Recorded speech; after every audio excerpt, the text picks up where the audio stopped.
Olá, paz do Senhor, esse é o seu canal EBD Viva. Todas as semanas estamos aqui para participar juntos do aprendizado da Palavra de Deus, das lições bíblicas da Escola Dominical. Nós trazemos um conteúdo sempre para os irmãos, objetivo, claro. Os principais versículos da lição nós trazemos na sua telinha, Deus tem nos abençoado e nós temos conseguido todas as semanas trazer esse material aqui na plataforma do YouTube para os irmãos. Fique conosco, receba a palavra de Deus, pois nós estamos sendo guiados pelo Espírito Santo de Deus, orientados por Ele. Se você já é o nosso inscrito, muito obrigado. Se você não se inscreveu ainda, se inscreva no nosso canal. E se você se inscreveu, clique aí no sininho para que você possa receber todas as vezes que nós fazemos as nossas atualizações, o material em primeira mão, Nós temos algumas perguntas que vão ser respondidas hoje aqui. Você tem sido coerente com a identidade pentecostal? O que você tem feito para preservar a identidade pentecostal? Eu te convido a ficar conosco, ganhar tempo, fixar o conteúdo da lição, pois, pela graça de Deus, dirigidos pelo Espírito Santo, nós traremos mais esse aprendizado aqui para os irmãos. A linguagem é fácil, clara, objetiva, respeita os tópicos, subtópicos da lição aplicada.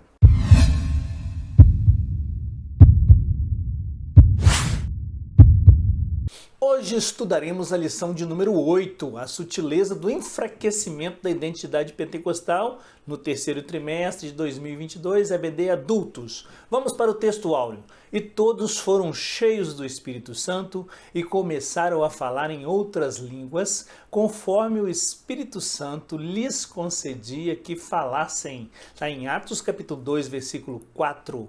Esta é a nossa marca, amados. Nós cremos nos dons espirituais do Espírito Santo, aleluia. A verdade prática de hoje nos traz o batismo no Espírito Santo e o falar em línguas, como a sua evidência, são um distintivo pentecostal mantido pela nossa igreja.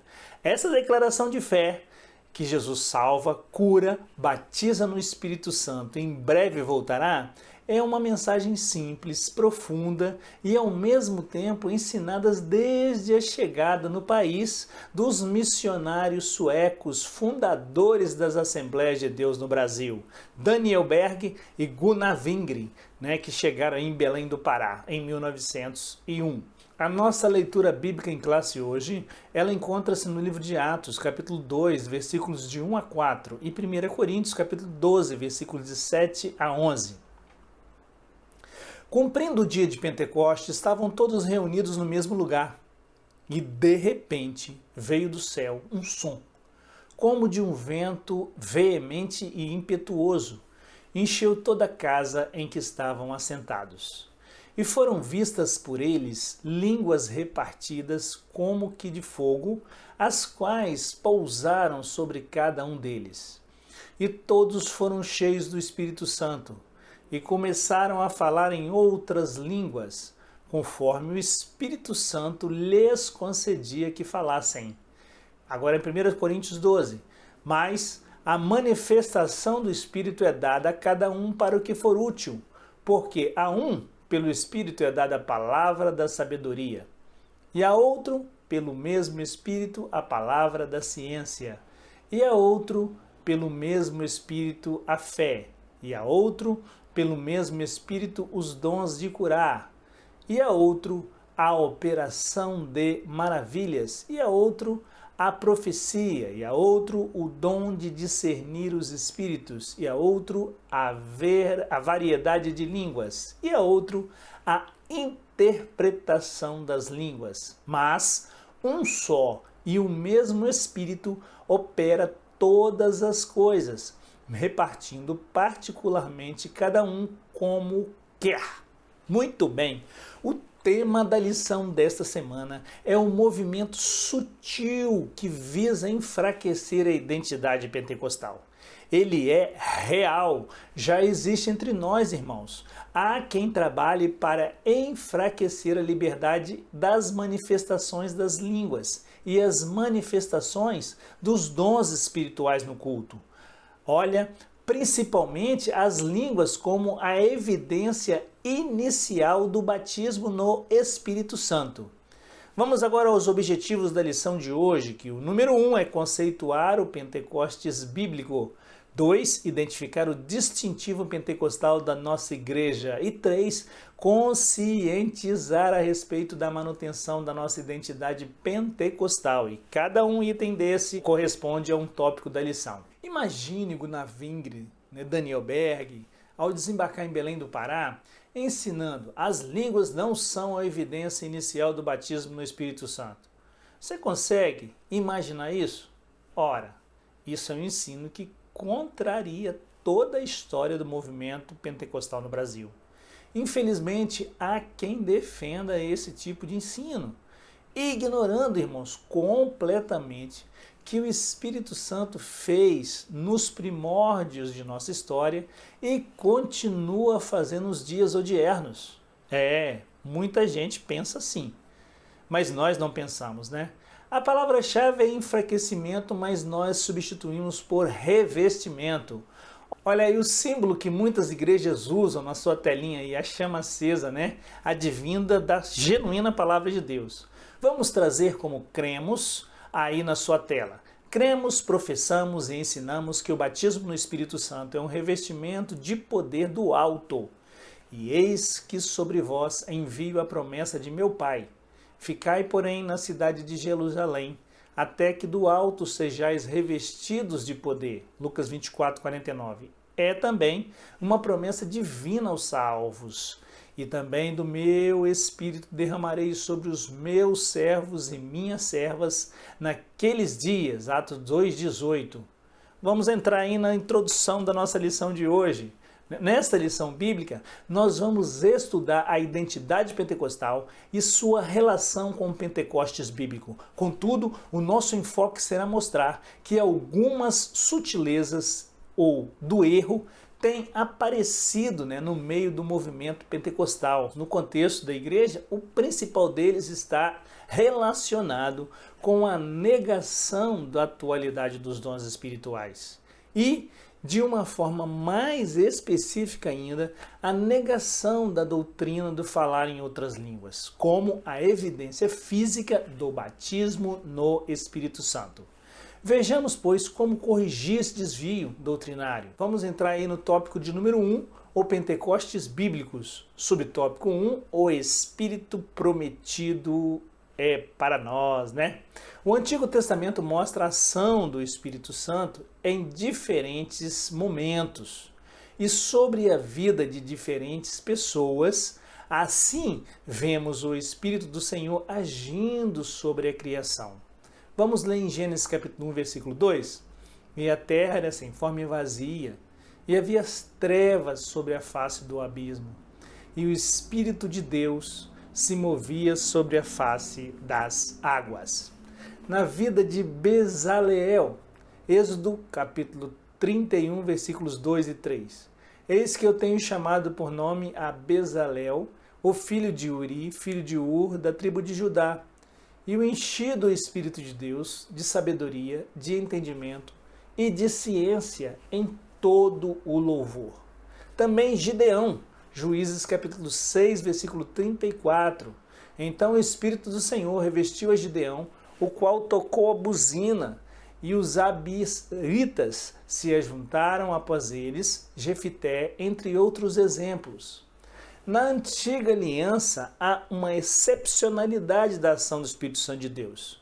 De uma forma mais específica, o Espírito Santo de Deus sobre o antigo pacto, ele atuava sobre a vida das pessoas escolhidas para obras especiais, dos sacerdotes, dos reis e dos profetas. Vamos ver o exemplo 1 Samuel capítulo 16, versículo 14. O Espírito do Senhor se retirou de Saul e que atormentava-o, um espírito mau da parte do Senhor. Assim, se observa uma ação mais restrita do Espírito Santo de Deus na antiga aliança. Contudo, no Antigo Testamento havia uma promessa do derramamento do Espírito de Deus sobre todos, e não apenas sobre as pessoas escolhidas ou de uma classe especial. Ezequiel 36, 26, 27, nós vamos ler esse exemplo aí. E dar-vos-ei um coração novo, e porei dentro de vós um espírito novo, e tirarei da vossa carne um coração de pedra, e vos darei um coração de carne, e porei dentro de vós o meu espírito, e farei que andeis nos meus estatutos, e guardeis os meus juízos, e os observeis. Joel 2, 28 e 29. Há de ser que depois derramarei o meu espírito sobre toda a carne, e vossos filhos e vossas filhas profetizarão, os vossos velhos terão sonhos, os vossos jovens terão visões. Também sobre os servos e sobre as servas, naqueles dias derramarei o meu espírito. Lendo a Bíblia de estudo pentecostal, nós observamos, né, na Bíblia de Estudo Pentecostal, ditada pela CPAD, na página 1290, olha só. Vossos filhos e vossas filhas profetizarão, Joel prevê, que um dos principais resultados do derramamento do Espírito Santo será a distribuição dos dons espirituais, entre estes, de profetizar, da manifestação do Espírito, através dos dons, torna conhecida a presença de Deus entre o seu povo. O apóstolo Paulo mesmo declarou que se a igreja profetiza, o incrédulo será compelido a declarar que Deus está verdadeiramente entre vós. 1 Coríntios 14, 20 e 25 aí, ó. Amplie mais o seu conhecimento sempre quando você observar esses tópicos e essas contribuições que nós trazemos aqui. Subtópico 2, o Espírito derramado no Novo Testamento.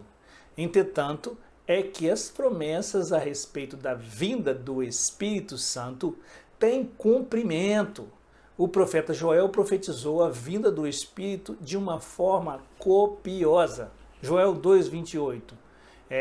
Essa promessa teve o seu fiel cumprimento no dia do Pentecostes e é identificada como o batismo no Espírito Santo, né?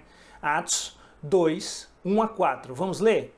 E cumprindo-se o dia de Pentecostes, estavam todos concordentemente no mesmo lugar. E, de repente, veio do céu um som, como de um vento veemente e impetuoso, e encheu toda a casa. Aqui estavam assentados. E foram vistas sobre eles línguas repartidas como os de fogo, as quais pousaram sobre cada um deles. E todos foram cheios do Espírito Santo e começaram a falar noutras línguas, conforme o Espírito Santo lhes concedia que falassem. No Pentecoste, nós observamos que o Espírito é derramado sobre toda a carne, sem distinção de sexo, raça ou idade. Isso mostra a universalização da promessa de Deus. É para todos, irmãos, todos aqueles que creem e não apenas para alguns escolhidos. Todos podem ter acesso, porém podem ser revestidos do Espírito Santo, diferentemente do antigo pacto, no qual apenas pessoas especiais tinham o privilégio de serem usadas por Deus. No novo pacto, a partir do Pentecostes, Deus derramou o seu Espírito sobre todo o seu povo. Agora, todos poderiam cumprir a missão de proclamar a mensagem do seu reino, nessa janela da graça que foi aberta com a morte e a ressurreição de Cristo. Sinopse 1. O Pentecostes bíblico está ancorado na promessa de derramamento do Espírito Santo e no cumprimento desta promessa. Vamos a um auxílio teológico aí que tem na lição do mestre, né? O autor Robert Menzies, né? Pentecoste, essa história é a nossa história, da CPAD. O batismo no Espírito Santo, nós vamos ver aí que os pentecostais reconhecem que o Novo Testamento fala de 2 batismos no Espírito.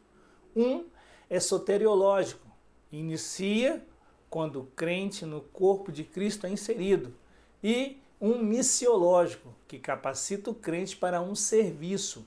No entanto, os pentecostais acham que é particularmente adequado adotar a linguagem de Lucas e falar do dom pentecostal como batismo no Espírito Santo. Afinal, esse batismo no Espírito Santo é prometida a todo crente, a todos os servos e servas de Deus, lá em Atos 2,18. Lucas usa a frase em 3 ocasiões, Paulo apenas uma vez. Os pentecostais também temem que, se a linguagem de Paulo for empregada e o dom do Espírito recebido na conversão for um chamado de batismo no Espírito Santo, então o dom pentecostal deixará de ser adequadamente entendido. A tendência nas igrejas é que Lucas, ao ler Lucas, à luz de Paulo, Paulo trata das preocupações pastorais na igreja. Lucas escreve um manifesto missionário. Talvez isso explique por que discussões protestantes acerca do Espírito Santo centralizaram-se mais na sua obra, na palavra e sacramentos. O testemunho interior do Espírito é menos em sua missão para o mundo. Precisamos voltar um pouco na história do avivamento, em que um desocupado prédio na rua Azusa 312 em Los Angeles, quando William Seymour, um ministro negro, filho de um ex-escravo africano que vocês estão vendo na foto aí na sua tela, influenciado pelos ensinos de Charles Fox Pine, buscaram o revestimento do Espírito Santo. E mais 7 irmãos foram batizados com o Espírito Santo e com fogo naquele momento ali, irmãos. Então, passaram a pregar a doutrina do batismo com o Espírito Santo. O que viria depois disso resultou no maior avivamento da história depois de Atos 2. Simon alugou um galpão na rua Azusa, onde passaram então a vir cristãos de todo o mundo para ver, testemunhar e buscar a Deus, e eles saíam de lá, irmãos, creiam, batizados com o Espírito Santo, falando em línguas, que é a manifestação do batismo, e com a consciência plena que Cristo viria de forma iminente. Por isso, o Evangelho devia ser levado ao mundo todo. Engajados com o desejo missionário, eles levaram a chama pentecostal a diversos países, popularizando dessa forma o movimento pentecostal. Antes do próximo tópico, nós traremos também como esse movimento chegou aqui ao Brasil. Voltemos aí ao tópico de número 2, o distintivo pentecostal de nossa igreja. Subtópico 1, a atualidade dos dons espirituais. Agostinho de Hipona, lá no anos 354 a 430 d.C., introduziu na igreja o erro doutrinário de que os dons espirituais haviam cessado. No entendimento dele, os dons de fato existiram, contudo, haviam sido restritos ao período apostólico. Esse ensino moldou o catolicismo medieval e mesmo com o advento da grande reforma luterana, de Lutero, os reformadores não conseguiram se desvencilhar dele. O movimento pentecostal surge posteriormente como resposta a esse desvio doutrinário. Então, os pentecostais não somente creem que os dons estão vigentes na igreja, como os exercem. Nossa igreja emerge na história dessa gigantesca explosão do reavivamento dos dons espirituais. Na sua declaração de verdades fundamentais de 1916, as Assembleias de Deus confessavam que todos os crentes têm o direito e devem sinceramente buscar a promessa do Pai, o batismo no Espírito Santo e com fogo. Afirma ainda que, com o batismo no Espírito Santo, vem o revestimento de poder. Para quê? Para a vida e para o serviço na obra do Senhor. A concessão dos dons e seus usos no trabalho do ministério. É isso. Lucas 22, 49. E eis que sobre vós envia a promessa de meu Pai, ficai, porém, na cidade de Jerusalém, até que do alto sejais revestidos de poder. Que essa experiência maravilhosa é distinta e subsequente à experiência do novo nascimento. É isso que nos diz também Atos, capítulo 10, do versículo 44 a 46. E dizendo Pedro ainda essas palavras, caiu o Espírito Santo sobre todos os que ouviam a palavra. E os fiéis que eram da circuncisão, todos quantos tinham vindo com Pedro, maravilharam-se e que o dom do Espírito Santo se derramasse também sobre os gentios, porque os ouviam falar em línguas e magnificar a Deus. Subtópico 2, as línguas como evidência. A declaração de fé das Assembleias de Deus, né, afirma que o batismo dos crentes no Espírito Santo é testemunhado pelo sinal físico inicial de falar em outras línguas. Essa é a manifestação do Espírito Santo na gente, conforme o Espírito lhes dá a capacidade de falar. O falar em línguas, nesse caso, é o mesmo em essência que o dom de línguas. 1 Coríntios 10, 28. Mas, se alguém vos disser, isto foi sacrificado ao ídolos, não comais, por causa daquele que vos advertiu, por causa da consciência, porque a terra é do Senhor e toda a sua plenitude. Mas diferente em um propósito e uso. Nenhum pentecostal da primeira geração tinha dúvida quanto a isso.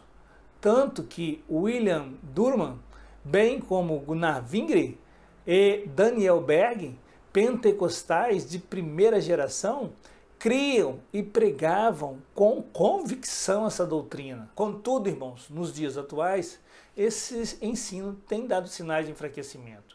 Isso por conta dos ensinamentos sutis que negam a doutrina das línguas como evidência inicial do processo do batismo pentecostal.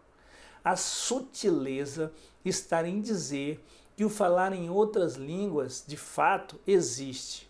Contudo, não é para todos. Esse desvio doutrinário tira a convicção do crente de que esse dom seja para ele. Na dúvida, ninguém recebe nada, né? Tiago 1, de 6 a 8, que diz: peça, porém com fé, em nada duvidando, porque o que duvida é semelhante à onda do mar, que é levada pelo vento e lançada de uma parte para outra. Não pense tal homem que receberá do Senhor alguma coisa. O homem de coração dobre é inconstante e em todos os seus caminhos. Voltemos então à lição. No entanto, a doutrina das línguas como evidência inicial do batismo no Espírito é inegociável. Não dá, né, irmão, para negociar. Sinopse 2. A atualidade dos dons espirituais e as línguas como evidência inicial do batismo no Espírito Santo são distintivos da identidade pentecostal. Muitos membros não sabem nada sobre os dons espirituais e não têm nem a consciência, irmãos, que os possuem. Muitos membros da igreja estão vivendo uma derrota espiritual. Devemos pensar nisso. Acho que não pode fazer nada pelo seu Senhor. Na sua autoestima espiritual está lá embaixo. Então, os pastores, os líderes, professores de escola dominical precisam esclarecer os membros de suas igrejas para os dons espirituais. Os membros precisam ser ensinados, amados, sobre o que a palavra de Deus tem a dizer acerca dos dons espirituais. É tempo de ensinar para que os cultos de oração voltem a ser mais frequentados. Os cultos de ensino da palavra não podem ficar cheios de banco vazio na igreja. Mais irmãos presentes, irmãos. Muito bem, como nós prometemos, estamos trazendo mais um pouquinho da história aí do avivamento pentecostal, né? Na Rua Azusa aí para o mundo. No Brasil, o movimento pentecostal chega através dos missionários altamente influenciados pelo avivamento do Espírito. Eles vieram pregar o Evangelho. Olha aí a foto aí da igreja na Rua Azusa, Missão Apostólica. E foram rejeitados pelas igrejas tradicionais. Foi nesse período que surgiu as denominações Congregação Cristã no Brasil, em 1910, e Assembleia de Deus, em 1911. Segundo a obra Teologia Sistemática, em uma perspectiva pentecostal, o movimento pentecostal no Brasil teve início em 1911, através dos missionários suecos Daniel Berg e Gunnar Wingre, alcançados pelo avivamento que varreu os Estados Unidos no começo do século. Está escrito aí em Horton, página 37. Esta igreja no Brasil cresceu debaixo de muita perseguição. Os crentes sofreram muito. Meu pai, por exemplo, é um exemplo disso. Levou muita tomatada, ovo na praça, e ainda os alto-falantes da igreja dominante na época saíam palavras dos líderes dizendo para que não seguissem aqueles hereges que estavam pregando na praça. Mas a chama não apagou, a igreja cresceu e muito mais milagres e maravilhas aconteceram, né, irmãos? Tópico de número 3, mantendo a chama pentecostal acesa. Subtópico 1, fidelidade às Escrituras. Uma marca distintiva dos pentecostais, clássicos ou históricos, era seu amor e fidelidade às Escrituras. Já foi dito que o movimento pentecostal surgiu em um contexto de reação ao liberalismo teológico.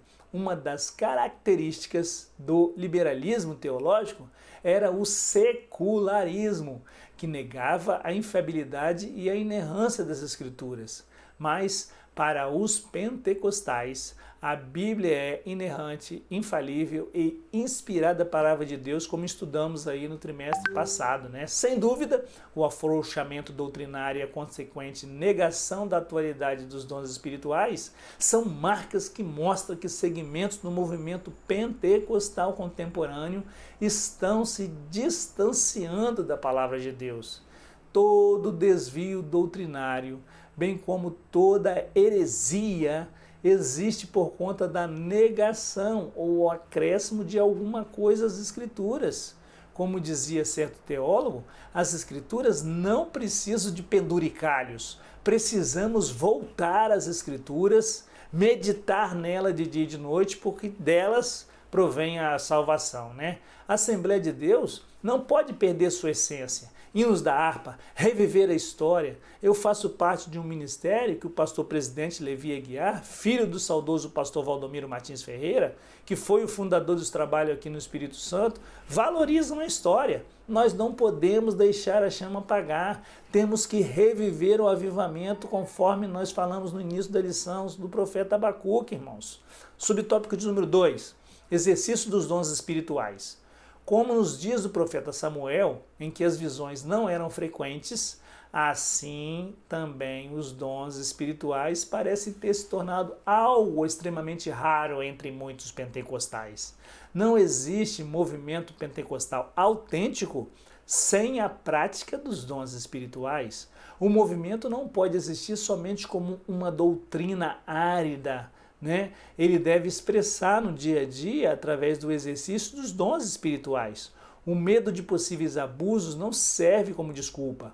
Não podemos rejeitar as verdadeiras manifestações do Espírito por temer as falsas doutrinas, falsos ensinamentos, né? Sinopse 3. A fidelidade às Escrituras e o exercício dos dons são instrumentos espirituais para manter a chama pentecostal acesa e atual para a igreja. Vamos a mais um auxílio doutrinário aí. Os 2 propósitos das Escrituras. São 2 os propósitos das Escrituras Sagradas: revelar o próprio Deus e expressar sua vontade à humanidade, né? Pelo primeiro, dentre outras formas de revelação, Deus graciosamente revelou a si mesmo pela palavra. Havendo Deus antigamente falado muitas vezes, de muitas maneiras, aos pais pelos profetas, a nós falou-nos nestes últimos dias pelo Filho. Hebreus 1.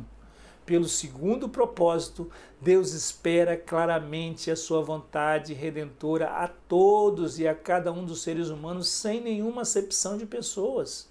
Ele amou a todos, indistintamente, por meio da fé em Jesus Cristo, porque nele se descobre a justiça de Deus de fé em fé, como está escrito, mas o justo viverá pela fé.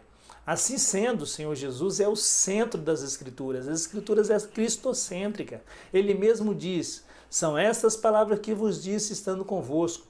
Convia que se cumprisse tudo que de mim estava escrito na lei de Moisés e nos profetas e nos salmos. Lucas 24, 44.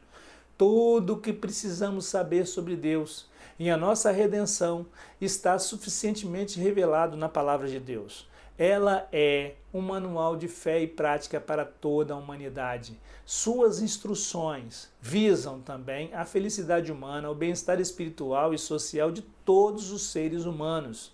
A declaração de fé nas Assembleias de Deus, aí nós trouxemos esse texto, esse trecho retirado de lá. 2 Coríntios 11, de 13 a 15. Porque tais falsos apóstolos são obreiros fraudulentos, transfigurando-se em apóstolos de Cristo. E não é maravilha, porque o próprio Satanás se transfigura em anjo de luz. Não é muito, pois, que os seus ministros se transfigurem em ministros da justiça, o fim dos quais será conforme as suas obras. O fim será trágico. Mas vamos ficar com a palavra de Deus em 1 Coríntios 12, de 1 a 7. Irmãos, quanto aos dons espirituais, não quero que vocês sejam ignorantes.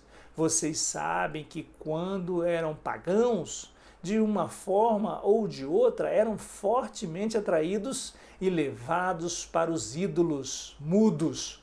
Por isso, eu afirmo que ninguém que fala pelo Espírito de Deus diz: Jesus seja amaldiçoado.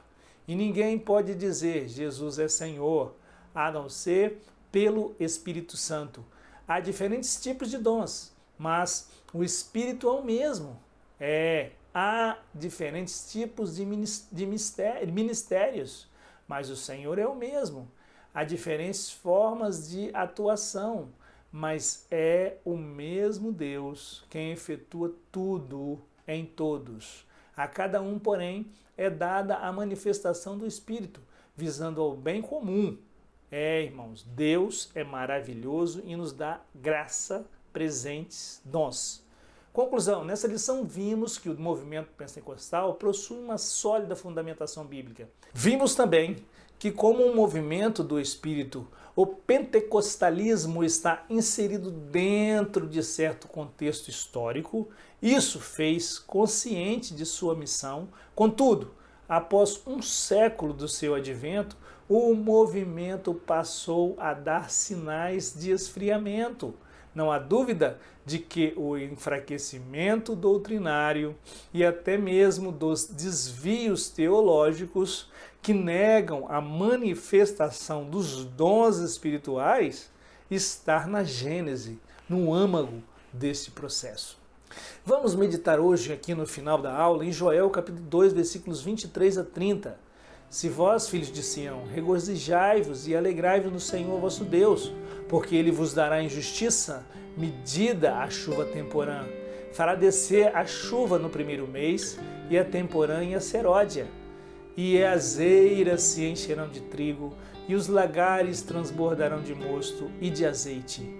E restituir-vos-ei os anos que o comeu o gafanhoto, a lacusta e o pulgão e a lagarta, o meu grande exército que enviei contra vós.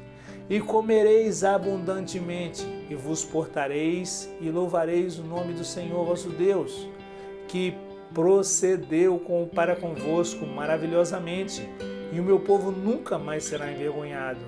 E vós sabereis que eu estou no meio de Israel, e que eu sou o Senhor vosso Deus, e que não há outro.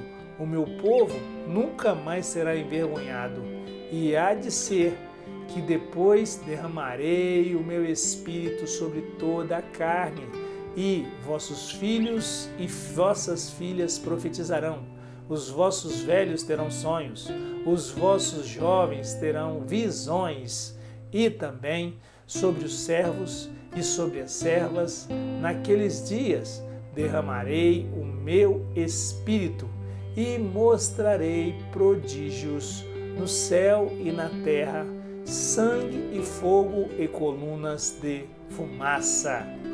Muito bem, nós chegamos ao final e nós vamos nesse momento fazer uma oração por todos. Senhor, nosso Deus e nosso Pai, nós te agradecemos por esse estudo maravilhoso que nós tivemos hoje, Pai. Ó Senhor, abençoa, Senhor, cada aluno, cada professor, cada pessoa que está, Senhor, no alcance deste vídeo, que eles possam, Senhor, estar centrados na Tua vontade em Ti. Pai, batiza com o Espírito Santo nesses últimos dias que nós estamos vivendo aqui na terra.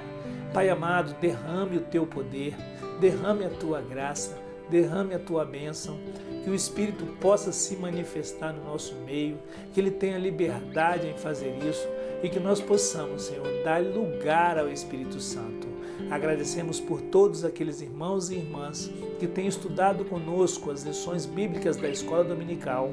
Abençoa as famílias, abençoa aqueles também que não foram alcançados pela Tua Palavra, pela Palavra de salvação, que eles possam ser alcançados por meio do Espírito Santo e que o Teu nome seja exaltado, seja glorificado, seja enaltecido, seja, Senhor, para sempre propagado nos quatro cantos da terra. Ora vem, Senhor Jesus, que salva, batiza com o Espírito Santo e leva para o céu. Em nome de Jesus, amém. Muito obrigado e a semana que vem, se Deus quiser, estaremos juntos novamente.